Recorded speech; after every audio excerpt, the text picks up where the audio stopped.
मीरपुर नाम के शहर में तेजस अपनी पत्नी नीरू के साथ रहता था। पति पत्नी दोनों ही नौकरी करते थे। एक दिन तेजस गांव अपनी माँ के पास फोन करता है। हेलो, प्रणाम माँ। जीते रहो माँ, तुम दादी बनने वाली हो। अरे वाह, ठीक है बेटा, मैं कल ही आती हूँ। जब माँ जी शहर पहुंची तो बेटी बहू ने बहुत अच्छे से स्वागत किया। लीजिए माँ जी चाय। अरे गर्मा गर्म पकोड़े ले आओ माँ के लिए। नीरू रसोई में गई और 2 मिनट में ही पकोड़े ले आई। जी ये लीजिए। बहू जादू से बनाए हैं क्या? अभी तो रसोई में गई थी। यम्मी। माँ जी, शीला रसोई में पकोड़े तल रही है, मैं बस लेकर आई।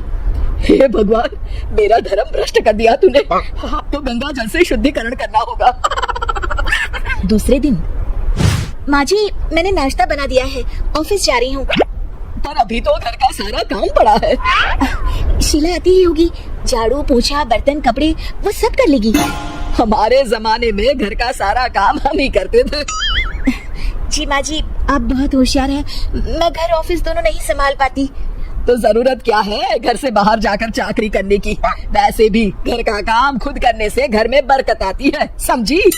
पर माँ जी। पर वर कुछ नहीं, इस महीने की पगार मिले फिर ऑफिस बंद है। हाँ। रात को नीरू तेजस से कहती है, सुनिए जी, माँ जी बोल रही थी कि मैं नौकरी छोड़ दूं। वैसे ठीक ही तो है, अभी तुम्हें आराम की जरूरत है।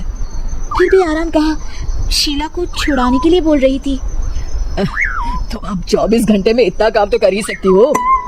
पर जॉब पसंद है मुझे, घर पर मन नहीं लगेगा। अगले दिन जब दोनों ऑफिस के लिए निकल रहे थे, मेरी तो कोई कीमत ही नहीं है इस घर में। माँ जी आजकल महंगाई बहुत है, रहन सहन भी बदल गया है, दोनों नौकरी करते हैं तभी ठीक रहता है। अच्छा, तू कहना क्या चाहती है? मेरा बेटा तुझे बिठा के खिला नहीं सकता? तू ही इस घर का खर्च चला रही है? नहीं माँ जी, मेरा वो मतलब नहीं था। मतलब खूब समझती हूँ, ये बाल धूप में सफेद नहीं किए मैंने। हाँ। अब तो ये रोज का काम हो गया था। तेजस भी रोज की चिक चिक से परेशान हो गया था।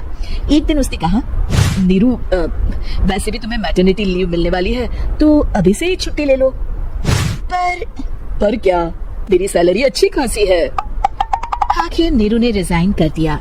जब बच्चा हुआ तो घर में सब बहुत खुश हुए। कुछ दिनों बाद तेजस फाइल देख रहा था। क्या हुआ तेजस, कुछ परेशान लग रहे हो? हाँ, वो हमारी जितनी सेविंग्स थी वो तो हॉस्पिटल में और छठी के फंक्शन में खत्म हो गई है नीरू। और अभी वैसे मंदी चल रही है तो मैं बोल रही थी कल मुन्ना को हेपेटाइटिस का टीका लगवाना है। नीरू क्या पोस्टपोन नहीं कर सकते? नहीं जी, बिल्कुल नहीं। अब तेजस को समझ में आ रहा था कि उससे गलती हुई है। पैसों की कमी का असर घर के माहौल पर भी पड़ रहा था। अगले दिन, बेटा मेरा चश्मा और ये दवाइयाँ ले आना, पर्चा देते हुए माँ जी ने कहा। जी। तेजस, मुन्ना के लिए दूध का डिब्बा और डायपर भी ले आना, और ये किराने के सामान की लिस्ट है, इसे भी लाना है। तेजस गुस्से में लिस्ट मरोड़ कर फेंकता है और चिल्लाता है, पैसे क्या पेड़ पर उगते हैं? ये ले आना, वो ले आना। अरे पर ये जरूरत का सामान ही है। वो गुस्से में बिना कुछ कहे ऑफिस चला गया। अरे लंच तो ले जाइए। नीरू दौड़कर डिब्बा पकड़ाती है। एक दिन खाना खाने के बाद, नीरू अब तो मुन्ना कुछ बड़ा हो गया, तो अब तुम वापस ज्वाइन कर लो ना जॉब। पर इस रिसेशन में जॉब मिलना बहुत मुश्किल है।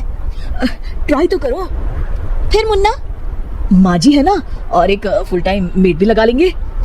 पर माँ जी, उन्हें तो पसंद नहीं।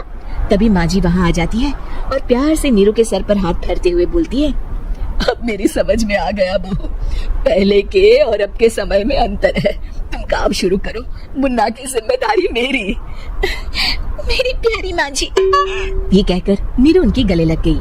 शिक्षा, परिवर्तन संसार का नियम है, हमें भी समय के साथ चलना चाहिए।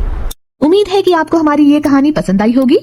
कृपया हमारे चैनल को सब्सक्राइब करें और सभी अपडेट्स के लिए बेल आइकन जरूर क्लिक करें। और हाँ, वीडियो लाइक और शेयर करना मत भूलिएगा। Bye bye.